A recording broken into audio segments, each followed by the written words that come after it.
Before we get into today's video, please quickly check to see if you're subscribed. It's totally free and allows you to never miss one of our stories.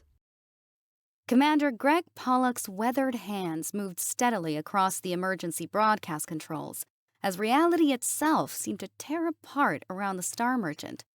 Even now, with his fleet scattering across dimensions like leaves in a cosmic wind, his presence on the bridge brought calm to the panicked crew. "This is Fleet Commander Pollock of the Earth Merchant Marine." His deep voice carried the authority of decades of command. "To any vessels receiving this transmission, we have encountered a critical drive failure during routine FTL transit, multiple ships reporting similar malfunctions." He paused as another tremor rocked the bridge, but his stance remained steady. "The drive collapse is generating some kind of cascading spatial anomaly. We're being pulled apart, scattered. I don't know where we'll end up." Through the forward viewport, he watched as his fleet began to fade from sensors. The Dawn Trader vanished first, followed by the Solar Wind and Horizon's Edge. With each disappearance, Pollock's jaw set harder, but his voice never wavered. "To all fleet vessels," he continued, encrypting portions of the transmission with practiced efficiency. "You are the finest crew I have ever served with. Remember your training. Remember who you are. Remember Earth." His eyes flickered to the sensor reading showing impossible distances. "This is no mere malfunction. Something out there wanted us scattered. Prove to them that humanity cannot be broken so easily. Stay strong. Stay alive. I know we'll make it home." His final message would echo through 70 years of quiet determination. The Triangulum Galaxy prided itself on being the intellectual center of the known universe. Its dominant species had long ago traded military might for scientific advancement, establishing a civilization where academic achievement determined social standing. When the Dawn Trader appeared in their space 70 years ago, they viewed it as an opportunity for fascinating anthropological study, nothing more. Another funding request. Gluon Patterbags examined the document with obvious amusement, his chromatic scale shifting to smug patterns. He lounged in his office at the Academy of Universal Sciences, surrounded by holograms displaying complex mathematical theorems. These humans are persistent. I'll give them that. The Human Settlement's latest petition sought access to the Academy's quantum physics archives. Like all their previous requests, it would be denied, but not before Patterbags added his usual educational supplements to the rejection notice. They're still trying to grasp basic 11-dimensional physics with their primitive 3-dimensional models. He chittered to himself, attaching several example documents showcasing his people's superior understanding. Best to guide them slowly. Wouldn't want to overwhelm their developing minds. In the modest research facility that served as the Human Settlement's scientific center, David Hutchins reviewed the latest rejection with carefully measured frustration. 70 years of playing the eager but simple student had taught him patience. Commander Pollock's final message still played daily in their common areas, a reminder of their true purpose. Another rejection from the Academy? His assistant asked, noting Hutchins' expression. "With the usual helpful attachments," Hutchins confirmed, scanning the supplementary documents with sharp eyes. "They still think we're struggling with basic quantum theory, as if humanity hadn't mastered FTL travel before we arrived here." The Triangulum's academic elite had never questioned why the humans seemed so eager to relearn basic physics. They assumed it was simple scientific curiosity, perhaps even a charming desire to elevate themselves from their primitive state. The humans did nothing to discourage this assumption. "The monthly delegation from the Academy arrives tomorrow," Hutchins noted, organizing his papers. "Make sure everyone reviews the protocols. Wide eyes, basic questions, and absolutely no mention of the black box." The settlement had arrived 7 decades by appearing exactly as primitive as the Triangulum scientists expected them to be. Their modest facilities and seemingly simple technology drew no suspicious attention. Their naive questions about physics and space-time earned only condescending lectures and educational materials, which was exactly how David Hutchins wanted it. Commander Pollock's words echoed in his mind. Something out there wanted us scattered. Every condescending lesson, every simple explanation brought them one step closer to understanding exactly what that something was. And when they finally did, the Triangulum Galaxy would learn that there was nothing primitive about humanity at all. Xander Maxon studied the trade projections displayed on his office wall with careful attention to detail. The Ataraxi tribute collectors would arrive within the week, and everything had to appear exactly as expected. No more, no less. Your colony continues to surprise me. Namian Foran noted from his seat across the desk. The alien president's long neck swayed gently as he examined his own copy of the numbers, his 4 eyes blinking in their characteristic alternating pattern. Most worlds would have buckled under the Combine's quota by now. Sander kept his expression neutral. Here in the Andromeda Galaxy, far from the empty vastness of the Milky Way, survival demanded a different kind of cunning. The quotas are demanding, but we manage. Demanding. Namian's throat sacs pulsed in a gesture of bitter amusement. The Ataraxes warships strip 80% of most colonies' resources. The fact that your settlement still stands at all is what brought me here originally. Necessity breeds efficiency. Xander replied carefully. Like everything else in the human settlement, his office was deliberately austere, bare metal walls and minimal furnishings, suggesting a colony barely scraping by. Namian lowered his primary voice box to a whisper, the secondary one deactivated entirely. Their analysts are questioning our trade volumes. They cannot comprehend how such a primitive outpost generates enough surplus for external commerce while meeting their quotas. Let them question, Xander said, adjusting the display to show their official trade routes, a carefully curated fraction of their actual network. Their military intelligence has thoroughly documented our technological limitations. As far as they're concerned, we're still using chemical rockets and projectile weapons, hardly worth the effort of proper subjugation. The Ataraxi may be vain, but their battle computers are not. Namian's neck stretched forward intently. The numbers don't lie, Xander. The resources you're supposedly extracting with primitive equipment shouldn't cover both their quotas and our trade agreements. Which is precisely why we maintain the facade of operating at a loss, Xander explained, pulling up another chart. Every quarter we report slightly declining production. Every year we petition for reduced quotas. We've spent 70 years convincing them that we're one bad season away from total collapse, while building the largest shadow economy this side of the galactic core. Namian's secondary voice box activated just long enough for a snort. But for how long their war fleets grow more aggressive with each cycle?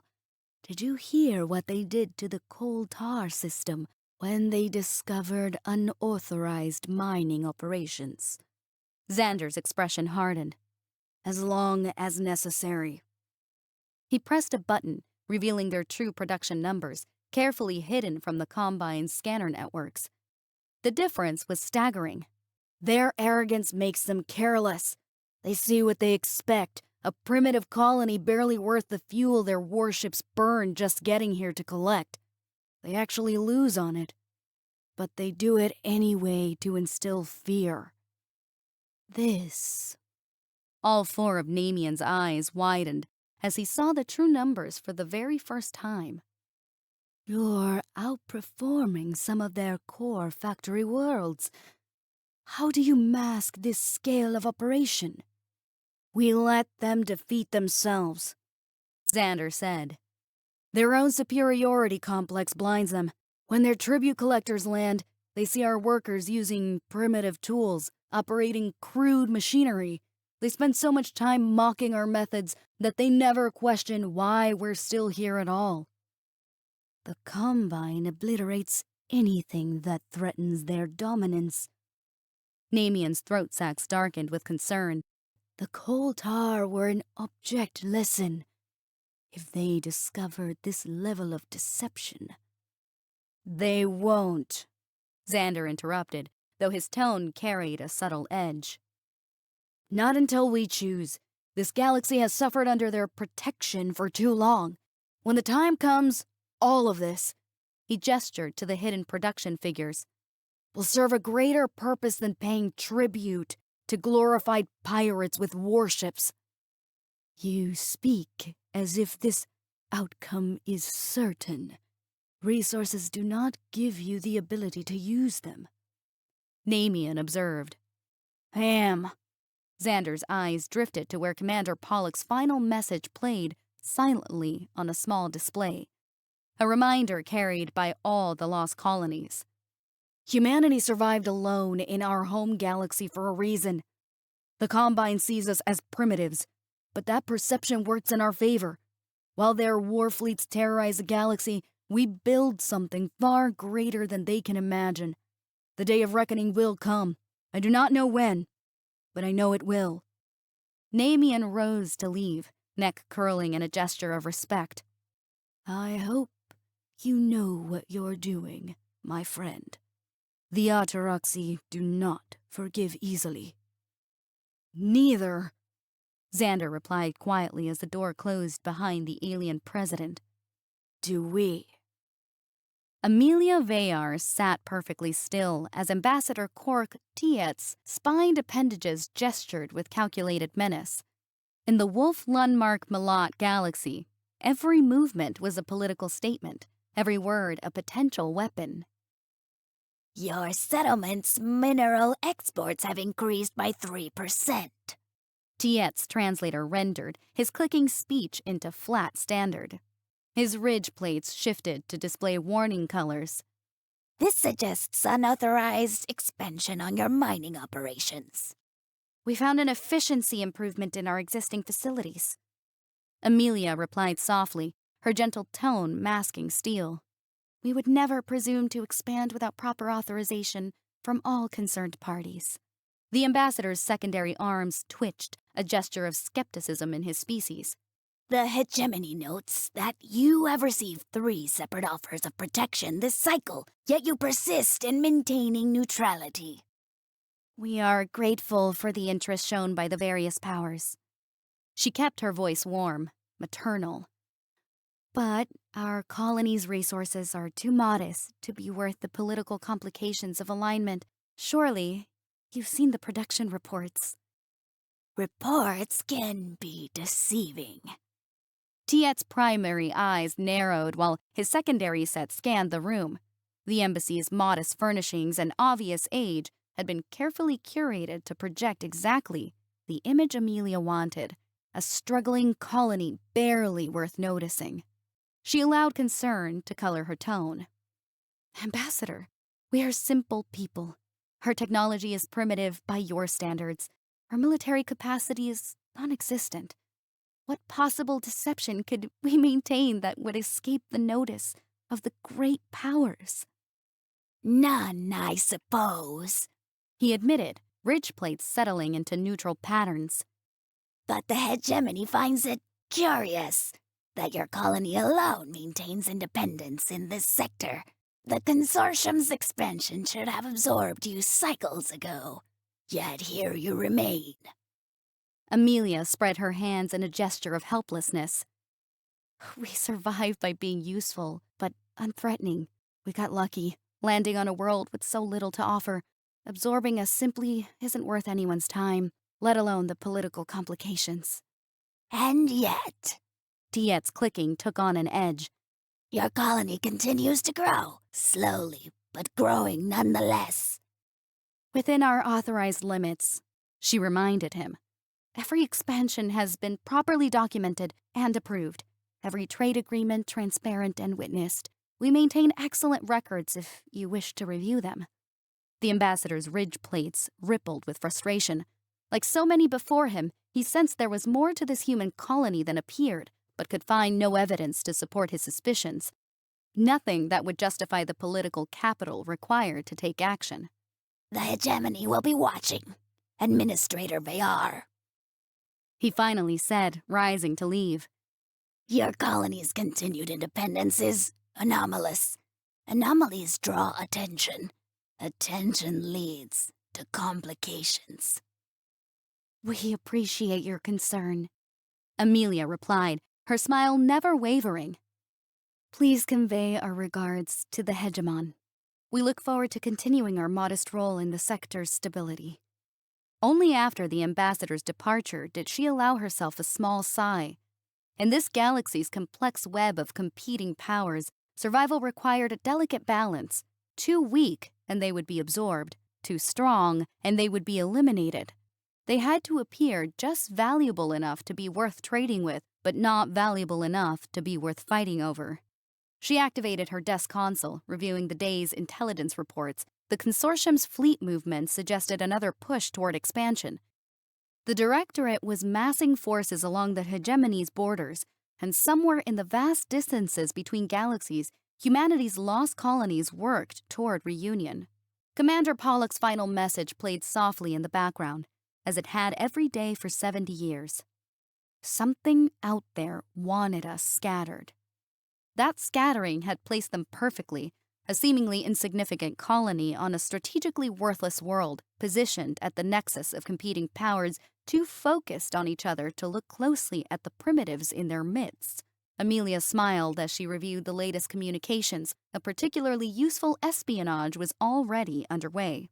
Let the powers play their games of fleet movements and border tensions. In the shadows of their grand conflicts, humanity worked towards something far greater than galactic politics.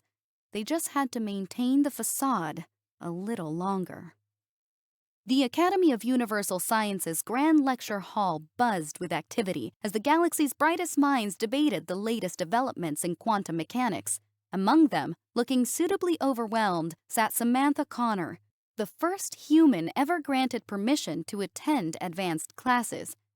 From his observation post in the visitors' gallery, David Hutchins watched with carefully concealed pride. It had taken decades to position their people within the Academy's hierarchy, each operative maintaining the perfect balance of eager curiosity and apparent intellectual limitation. Absolutely fascinating. Gluon Patterbag's voice carried across the hall as he corrected Samantha's latest equations. You've made remarkable progress for your level of development, though you've miscalculated the quantum tunneling coefficients here and here. Thank you, Professor, Samantha replied with practiced humility. It's tough for our minds to truly envision dimensions beyond the third. Hutchins allowed himself a thin smile.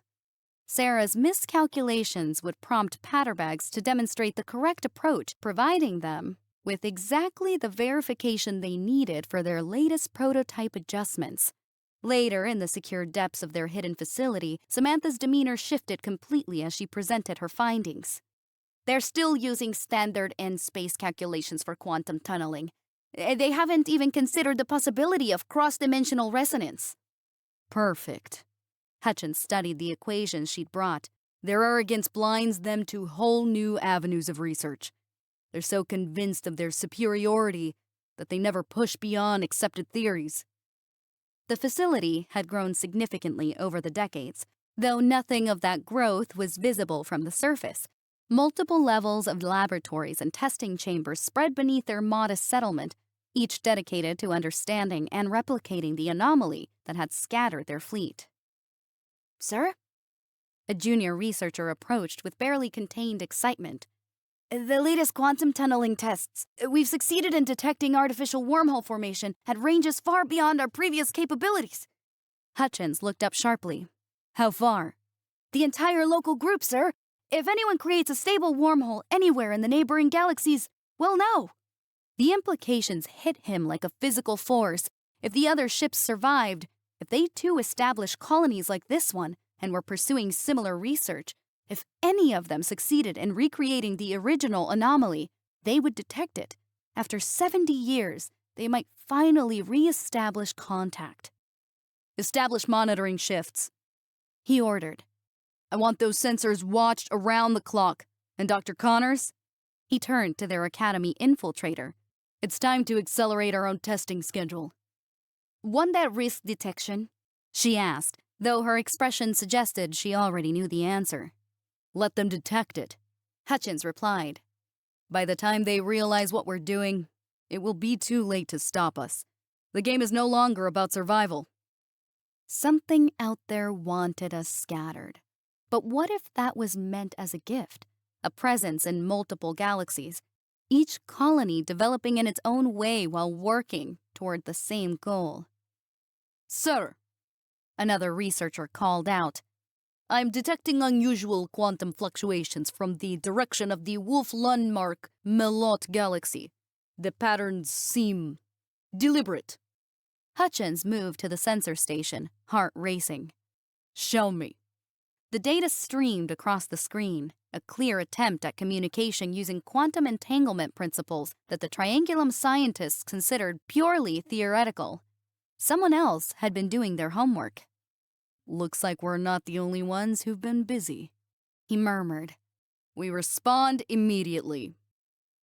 Amelia Vayar reviewed the stolen research data with growing fascination. The various powers of the WLM galaxy were so focused on guarding against each other's espionage that they'd never considered the possibility of their primitive human neighbors orchestrating simultaneous infiltrations. The consortium's quantum entanglement theories, her chief scientist indicated one display, combined with the hegemony's superliminal transmission attempts and the Directorate's work on dimensional resonance, each piece is useless alone, but together they form a blueprint. Amelia finished. Their hidden facility, carefully shielded from the political posturing above, hummed with activity as researchers combined the stolen knowledge into something new. Status of the prototype? Ready for their first test, though I should note that the power requirements are significant. We won't be able to hide the energy signature completely. Amelia nodded. Time it to coincide with the consortium's next border exercise. They're planning a show of force that should mask any unusual readings. The timing had taken months to arrange. Careful manipulation of diplomatic channels to ensure the consortium would choose this particular moment to flex its military muscle. What's our initial target? The scientist brought up a galactic map. Here. Amelia indicated the Triangulum galaxy. The solar wind was last seen in that direction before the scatter. If any of our lost fleet ended up there, that's where we'll find them. The prototype sprang to life, its jury-rigged components representing the best, if stolen, technology of three competing powers. Above, the grand powers of the WLM galaxy continued their internal dance of fleet movements and border tensions, never suspecting that their supposedly primitive neighbors had just achieved what none of them had managed alone. Contact established, the scientist reported. We're detecting something, a colony's similar power signatures to our own hidden facilities. They're responding. Amelia leaned forward, studying the incoming data. After 70 years, humanity's scattered children were about to begin finding their way home. Once they confirmed the Triangulum connection, they could begin triangulating, no pun intended, the position of the third ship. Send the coded message, she ordered. Remember who you are. The response came almost immediately. Remember Earth. Amelia smiled. The next phase could begin. Let the great powers play their games.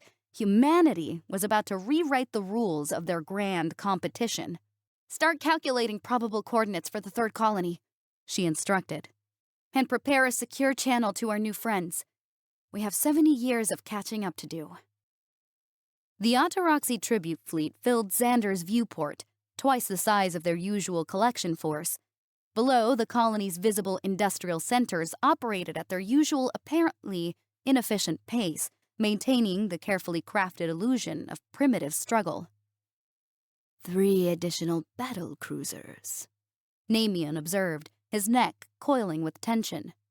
They're expanding their presence in this sector. The coal tar massacre wasn't enough for them. Xander's voice carried carefully controlled anger. Now they want to ensure no one else gets similar ideas about independence.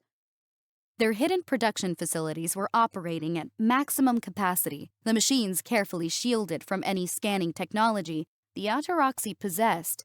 But even with their secret resources, they couldn't hope to match the Combine's military might. Not yet. The tribute demands have increased for my people as well. Namian's secondary voice box vibrated with concern. 15% above last cycle's quotas. Of course they have. Xander pulled up their real production figures. They sense weakness in our latest reports. Time to show them the same usual thing they always expect. A primitive colony struggling under the burden of imperial demands. He began composing their response, carefully crafted tales of equipment failure, resource depletion, the declining efficiency. The same story they'd been telling for 70 years, each cycle's reports showing a colony barely clinging to survival. A junior technician burst into the office, then quickly composed himself. Sir, we're detecting something. Quantum fluctuations unlike anything in our records. It's some kind of communication signal, but the technology is far beyond anything the Ataraxi possess. Xander exchanged a sharp look with Namian. Source? 2 sources, sir. One from the direction of the Triangulum, another from WLM. They appear to be talking. Xander's extremely sharp sense for detecting patterns and correlations honed from years of number crunching noticed the relationship immediately. It had to be the other lost vessels. After 70 years of isolation, they'd finally made contact, but the timing couldn't be worse. With the Ataraxi breathing down their necks, any unusual activity risked exposure. Sir? The technician continued. They're requesting a response. Should we? No. Xander cut him off. Not yet. Not with that fleet overhead. Monitor their communications. Record everything. But maintain emission silence until they've gone. Namian's neck swayed with agitation. If those are your lost colonies, shouldn't you? We've waited 70 years, Xander interrupted. We can wait a few more days. Right now, we need to focus on convincing our unwanted guests that we're still the same primitive, struggling colony they expect us to be. He turned back to the viewport, watching the Ataraxi ships take up orbit. Their arrogance had always been their weakness, the certainty that no primitive species could ever threaten their dominance. Soon, they would learn just how wrong they were. But not today. Today, humanity was weak, even as her scattered children began finding each other across the vast distances between galaxies. The Andromeda colony would play its part. The Ataraxi's time would come. Send the response to their increased quotas, he ordered. Tell them we'll need time to adjust our production schedules. Make it sound appropriately desperate. David Hutchins studied the intercepted communications with growing concern. The quantum tunnel they'd established was picking up more than just their sister colony's silence. It was catching fragments of local transmissions from the Andromeda galaxy. Military movements, he noted, pointing out patterns in the data. Massive fleet deployments. Something's happening out there. And our colony in Andromeda maintains complete silence. His chief researcher added. The timing can't be coincidence. Hutchins made a decision. Begin final preparations for the portal prototype. If they're in trouble, we're not waiting any longer. The massive device they'd constructed in secret hummed to life, its components, reverse-engineered from decades of educational examples, provided by their unwitting mentors at the Academy. Power levels rose steadily as they prepared to tear open a hole in space-time itself. "Target coordinates locked," the operator reported. "Attempting to match the original anomaly's quantum signature." Remember, Hutchins cautioned, we only get one shot at this. The power signature will be impossible to hide. Once we activate, "The whole galaxy will know what we've been hiding," the operator finished. "Initiating final sequence." Energy surged through the prototype. Space itself seemed to shudder as the device reached full power. For a moment, nothing happened. Then reality split open. "Portal stabilized!" the operator called out. "But sir, these readings, this isn't Andromeda." Hutchins rushed to the console, heart racing as he saw the coordinates. no, this is... The massive vessel emerged from the portal. Then another and another, ships larger than anything their colony had ever seen, bearing markings they'd only dreamed of for 70 years. Earth's fleet had arrived. This is Admiral Clark O'Barron, commander of the United Earth Federation Navy, the UEFN. A voice crackled through their speakers. We detected your quantum signatures.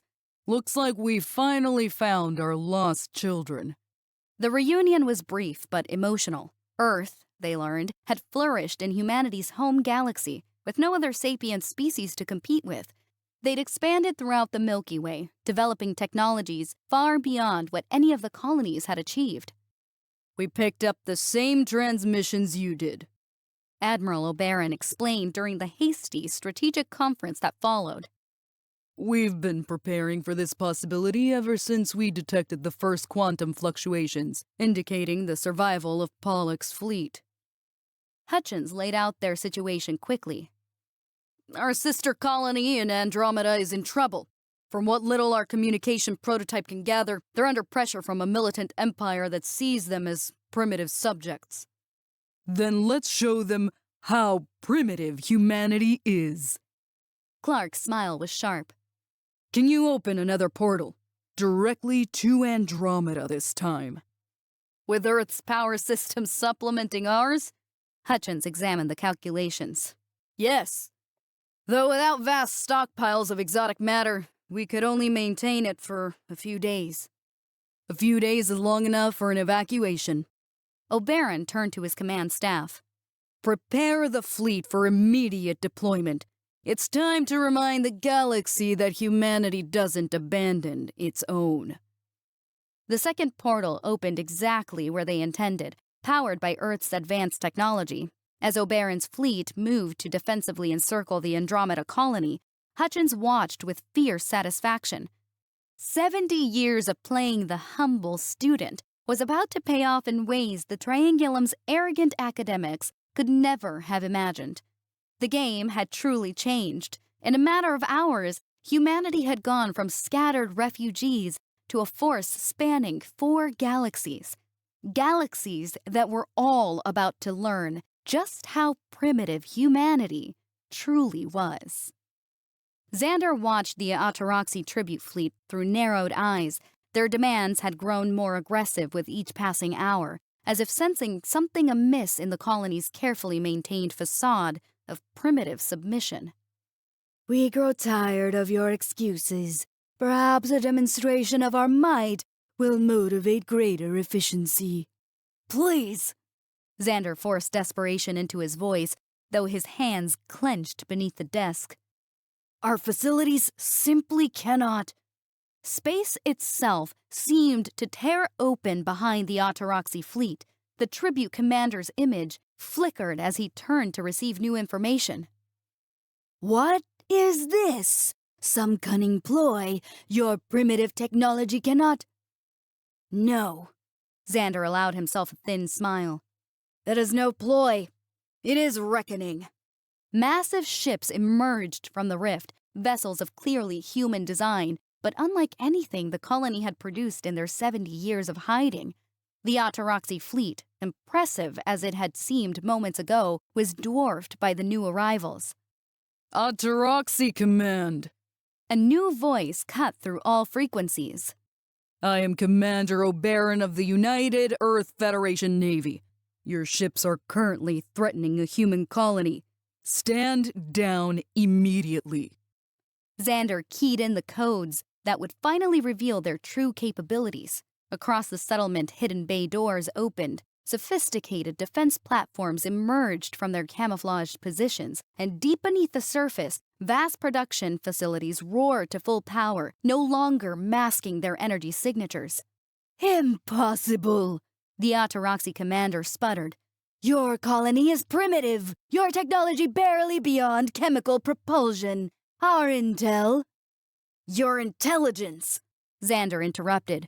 saw exactly what we wanted it to. 70 years of playing the humble servant, building our strength while you dismissed us as primitive. He stood, addressing the hologram directly. We no longer require your protection. The Ataraxi commander's expression shifted from shock to rage. You dare, you insignificant. The hologram cut off as the Ataraxi fleet opened fire, their weapons impacting harmlessly against shields that shouldn't have existed. All hidden facilities, Xander ordered through their now revealed command network. begin emergency resource transfer through the portal. I don't know how long our reinforcements will last. We need to get as much and as many people out of here as possible. That won't be necessary. A voice crackled through the communications channel that was earlier opened, now far stronger in signal thanks to the active portal. Our sensors detect your resource cache as a vast amount of exotic matter. I don't know what drove you to collect such quantities, but it will be more than sufficient to maintain the portal for new sources to be found. No evacuation is needed. A different, female voice came through now, soft and familial. Hutchins is right. Xander? I believe that is your name, from what my intelligence officers can gather from the transmissions.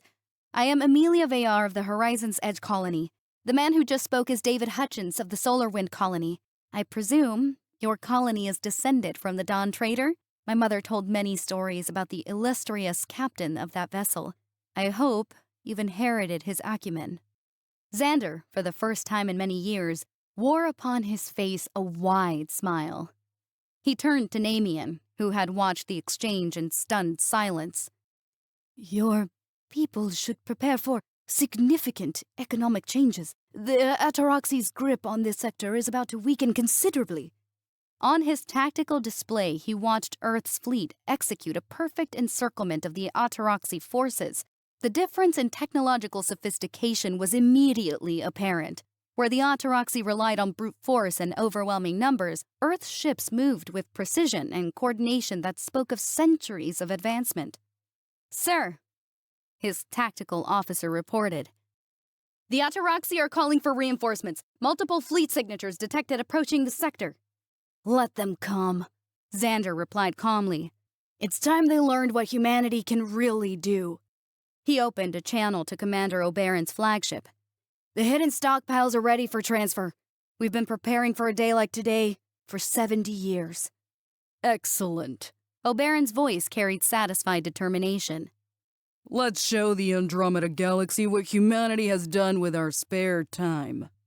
The great powers of the Wolf-Lundmark-Malott galaxy lay in disarray. The consortium's mighty fleet, first to challenge the mysterious human vessels that had appeared from nowhere, now drifted as stripped hulks in high orbit. The Directorate's forces, arriving to opportunistically strike at their ancient rivals, had lasted barely an hour against Earth's devastating technological superiority. The hegemony's vaunted armada, pride of the galaxy's strongest military power, had managed only slightly better. Amelia watched through her office viewport as the Earth fleet maintained its defensive sphere around her colony. Ambassador Cork Tiet entered without his usual menacing posture, his ridge plates displaying patterns she had never seen before, uncertainty, fear, and grudging respect all mixed together. Administrator Vayar, He began, then corrected himself. Governor Vayar, the hegemony wishes to discuss terms. How thoughtful.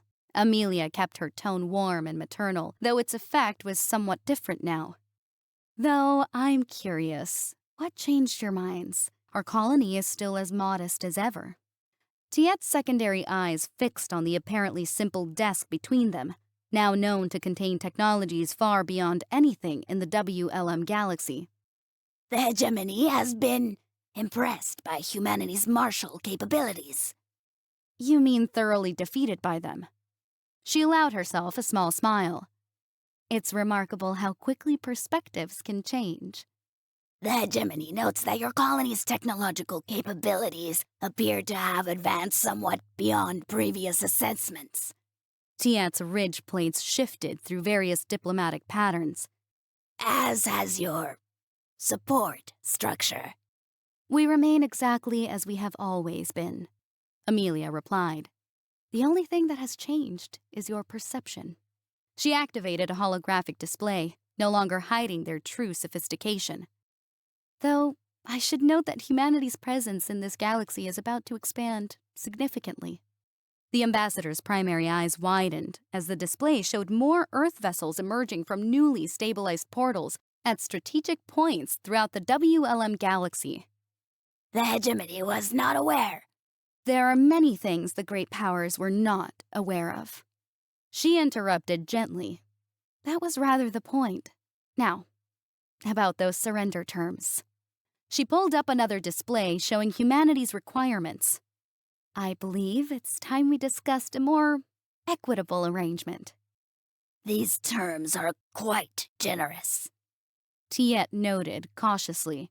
Humanity has no interest in conquest, Amelia assured him. We simply wish to ensure our people's safety and independence, something we were denied 70 years ago when our fleet was scattered. The ambassador's ridge plates rippled with realization. You believe that was deliberate? That someone... That investigation is ongoing. She cut him off smoothly. For now, let's focus on establishing new diplomatic protocols that acknowledge humanity's true position in this galaxy. As Tiette hurried to accept humanity's surprisingly reasonable terms, Amelia allowed herself a moment of satisfaction. Somewhere out there, whoever had scattered their fleet all those years ago was about to discover that their plan had backfired spectacularly. Had they meant to weaken humanity by isolating them, they instead gave humanity footholds in 3 galaxies. Now those footholds had become permanent bridges, and Earth's technological might could reach anywhere in the local group. The game had changed indeed. David Hutchins stood before the Academy of Universal Science's Grand Assembly, no longer playing the role of humble student. The galaxy's greatest minds had gathered, not by choice, but by necessity, to hear humanity's findings about the anomaly that had scattered their fleet 70 years ago. Your calculations were elegant, he acknowledged, noting Gluon Patterbag's presence in the front row. Your theories sound, but you never asked the right questions. He activated the central display, showing the original sensor data from Commander Pollock's final transmission. You never considered the fact that we arrived in FTL-capable ships. Otherwise, we could not have possibly fallen into a wormhole. You never wondered why, despite having such technology, we appear to be so underdeveloped in other areas. You simply chalked it up to us being simple and primitive. The assembled academics shifted uncomfortably as Hutchins layered their own research over the historical data. We didn't need your education to understand quantum mechanics. We needed it to confirm what we already suspected. The anomaly that scattered our fleet wasn't natural. It wasn't even an accident. The display shifted to show a familiar pattern, one that appeared in countless theoretical papers published by the Academy over the decades. It was a weapon, one that your own ancestors developed and then forgot, leaving only fragments in your mathematical models. It was originally meant to detect potential threats and scatter them to anywhere but here. Gasps echoed through the chamber as the implications became clear. Humanity hadn't been primitive at all. They had been advancing too quickly, developing too rapidly. Someone, something that had been long built and forgotten, had seen them as a threat. But whoever activated that ancient weapon made a crucial mistake. Hutchins continued. They assumed that scattering us across the cosmos would be enough. Instead, he triggered another display showing real-time feeds from all 3 galaxies, Earth's fleets maintaining order in the WLM galaxy. The Ataraxy Combine's surrender in Andromeda. And here, in the Triangulum, humanity's true technological capabilities finally revealed. Instead, they gave us footholds in 3 galaxies beyond your own. While you taught us physics we already understood, we developed technologies you never imagined. While the Ataraxy demanded tribute from their primitive subjects, we built industrial capacity that dwarfed their empire. While the powers of the WLM galaxy played their political games of checkers, we played chess. That just so happened to include multi-dimensional time travel. We crossed the gap between galaxies, distances so vast that no species ever even bothered asking, "Can we go there?" Not even us. But our own hands were forced. He faced the assembly directly. Humanity survived isolation. We became better for it. Now we stand as the only civilization in history capable of true intergalactic travel and communication. The only power able to maintain stable portals between galaxies. The only species that can unite the local group under a single banner. Commander Pollock's final message played softly in the background, as it had every day for 70 years. But now its meaning had changed. They were no longer scattered survivors. They were humanity ascendant, stronger for having been tested, wiser for having been underestimated. Your ancestors tried to destroy a threat they never even knew, Hutchins concluded. Instead, they gave us the stars themselves. Remember that, the next time you dismiss someone as primitive.